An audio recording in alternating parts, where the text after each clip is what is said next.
All right, guys, we're back. Let's go through these comments. I went for 45 minutes talking. That's a lot. So I need a break from it. All right, Riley, hit us with some of these comments. All right, so we actually had a comment before the live even started. This was at 9 a.m., so they were in early. Chris Carrington asked, what automated tool are you using for LinkedIn? Oh, Chris, you got to sign up for that webinar we're having next week if you want that. I will send you an invite to it. I can't share all the secrets, man. You got to sign up for that webinar, and I will give it all away, and I'll even show you how to use it. Cool. And then we also have a couple people. Carl Albert wants to learn how to do lives, thinks it's a great idea. Tim Callahan wants to learn to do some lives as well, so maybe that's something we could do separate. Okay. Could be interesting. All right, we can do that. Tim Drinkwater asks, he's got a few questions actually. He asks, how far out are you scheduling and planning your lives? Great question, Tim. Fortunately for me, I've got a team here that does it, but what we did was we created a spreadsheet of topics. We used AI, ChatGPT. Hey, here's a subject, create some topics that would create engaging content, et cetera, for social media lives. Came back with this big, long list. We pasted that into a Google Sheet. The team sent me the Google Sheet and said, Kyle, vote on these. What you like, what don't you like? I went through it. ChatGPT gets you so far. What I ended up doing was slightly changing the words a little bit to something that I actually want to speak about. And what I did was I booked out probably 8 weeks of lives, just in about 10 minutes of going through that list. And then from there, like we're coming up on it. This topic was picked back in January. I think we're booked through March. And so at some point in the next week, this week maybe, my team's going to be like, you need to do it like today or tomorrow. I need to pick another 8, 10, as many topics as I can, 4, 6, 8, just plan it out. That way we can schedule the live. Our graphics team can schedule the graphic. We can talk about topics, like all that stuff. So usually, but how I used to do it was like the week before. I'd be like, what do you want? They'd be like, what do you want to do next week's live? Let me think. I want to do this. And I would just spitball it. Got another one from Mr. Tim. Is one live a month enough to gain traction? Yes, I think that one live a month is enough to gain traction. What you need to do is focus a lot of attention. If you're doing just one, focus as much attention as you can on promoting that. So maybe you say, like, what are we at? We're at March 12th right now. You say April 23rd, I'm going to do a live talking about this. Push it out there now. Promote people to it. Promote. While you're promoting, you're generating your content. Maybe you want to do like a screen share. Maybe you want to go through a presentation or something. Maybe you want to do a shop floor tour. I don't know. Like bring your camera out onto the shop floor, Tim. Show some people some stuff. Talk about coding efficiencies, or when you're talking about tool paths, selecting the right tools, etc.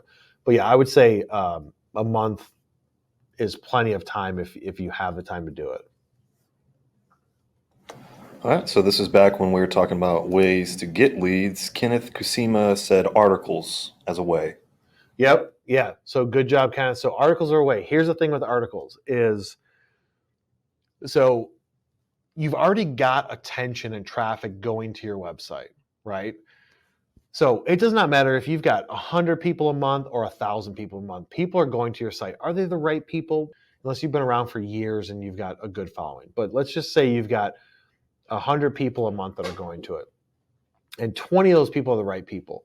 You want to look at the top landed on page, and you want to look at the top visited pages in Google Analytics and look at that page. If that's the first thing that they see on the page, then you want to make sure that there's call to actions in there and that you have put your article somewhere linked in there. People think that, they're going to come to my site, they're going to go to the blog, they're going to go to the resources, they're going to go to that page, they're going to read this article that I just posted. That does not happen. Use a pop-up on your website, depending on what your site's built on, WordPress, Magento, doesn't matter. Use some sort of pop-up that can pop up, bottom right-hand corner, bottom left-hand corner, middle of the screen. Hey, check out this new article we wrote, because you got to bring attention to it. With articles, you can email them, you can post them on social. You're waiting for Google to index them and crawl them. That's going to take a couple months to see some results from that. So you have to force the traffic to it. But if you've already got people on your site, throw a pop-up saying, check out the last 5 tips of this, or 3 ways to do that. Have it as a pop-up. have it embedded in the pages that are most visited, which for almost everybody, 50% of their traffic or more is their home page, is their top most visited and landed on page. Have a section that just says, check out this article that we just created. Cool. And we got a question from Ryan Weber. He has thoughts on using lead generation built into a CRM. Lead generation built into a CRM. So depends on what you're talking about, Ryan. So if you could provide some more specifics. So it depends on the CRM and it depends on what you're using for lead generation, but it's got to be some sort of tool. So if you have a specific example of what that lead generation tool is that's built into the CRM, then I can answer it a little bit more directly. All right. And then Mr. Tim has another question. He asks, what type of postals should you use? Flyers, trifolds, handwritten notes, or a business card? Yeah, so I think the best thing with flyers is if you can create a postcard, like I would ease into it. So start small, create a postcard 4x6, whatever weird size that the printing company is going to have. Put a QR code, maybe with a giveaway, but a QR code on there, and have that QR code go to a specific landing page that's only for that postal traffic. That would be ideal, right?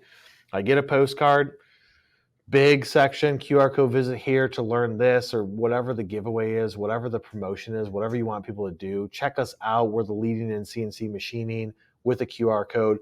People scan it. Ideally, you don't want them to go to just your homepage. You want them to go to a landing page. So it's your domain / whatever the URL is, word dash, vertical bar forward slash. And you want to make it to where that's not a page, ideally, because we do this for customers all the time. Ideally, that's not a page that people can just go to, right? That's not something that's part of your menu structure, because you want to be able to look at the traffic going to that and say, this is how many people landed on this page. And I know that they only came from a QR code. So if you're like, I've got my CNC machining services page, just clone that page and put instead of dash clone, which is what happened by default from any program, put dash 2024 dash Q2, Q1 dash postal, something like that. Something that can differentiate it. So that way you can look at traffic just to that page. Now, you could go down the path of saying like, oh, but if they do this QR code, it's got a UTM tracker on it, and I know that it's going to go to the postal campaign at X, Y, and Z. Yes, that works. You could do that too and just send it to any page on your site. But sometimes that stuff breaks and it doesn't really show through the best on Google. I know Google Analytics is like awesome, but sometimes it messes up too, and you won't be able to see the exact traffic to that URL. But don't get caught up in the creative behind it.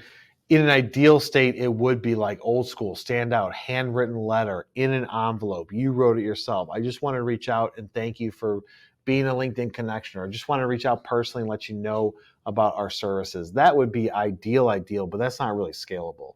So for things like that, you want to keep that type of stuff to specific companies or specific people. But I think just a normal 4x6 postal is a good way to start.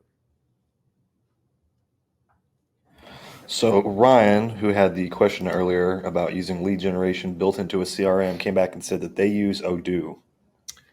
I don't know Odoo, so I don't Odoo. I don't know. It depends on what you mean by lead generation. Like the whole phrase lead generation is like you're going to do something to get people's eyes and attention on something, and then from there you're going to have to reach out to them, right? You send traffic to the website, then you could have some retargeting ads, retargeting traffic to the website. And if they don't click, you bring them back into the funnel, send them another email, do some other sort of thing.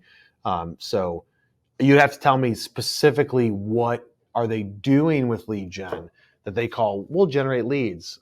You'd have to tell me specifically what it is, because I haven't heard of that one before. Ryan's like sitting there like typing now, like, I'm going to get it. Yeah, we may give him a second to see if he comes up with anything. Got back to us. Ryan got back to us quick.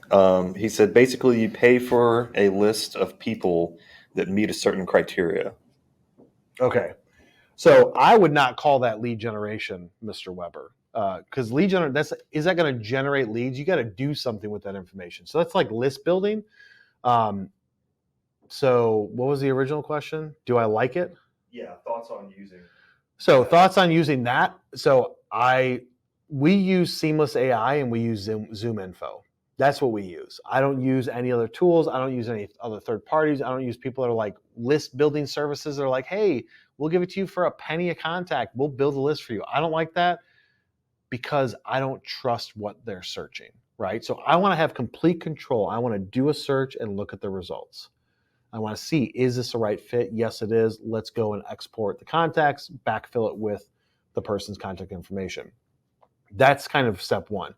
Step two, from an automation standpoint, some of the things that we do here in this office with automation would probably blow most of your guys' minds as far as like, do we have to click and go into something and select it and bulk export and then download it and import it and do all that stuff? We used to, we don't anymore because we built automation for it. So things like trade shows, right? There's NPE, IME West, FabTech, there's all these trade shows, D2P shows, all this stuff, right? Exhibitor lists are out there. And it's like, okay, I'm going to pay somebody like I did this last year. I'm going to pay somebody in the Philippines or I'm going to pay somebody in India $2, $3, $4, $5 an hour. And they're going to farm a list for me. They're going to go to this association. They're going to go to this thing. They're going to build a list by copying, pasting into a spreadsheet. And then from there, they're going to go and find people's contact information through the web. I used to pay that like a decent amount of money a month. I mean, I'm talking probably like over $1,000 a month to build these lists for us to market to. And you're probably thinking like, Kyle, you spend so much with ZoomInfo, just use bulk credits. Yeah, if I don't have to use the credits that I paid for, I prefer not to use them for other things. Now that's all automated. We built some code. We have some connections. We use some tools that we have subscriptions to. 2 clicks, bam, list is pulled into Seamless AI or ZoomInfo. Those contact people are then grabbed, all their information, then seamlessly imported into HubSpot. From HubSpot, it gets put on a list. From that list, it goes into a sequence. From that sequence, stuff gets sent out. That is all automated now.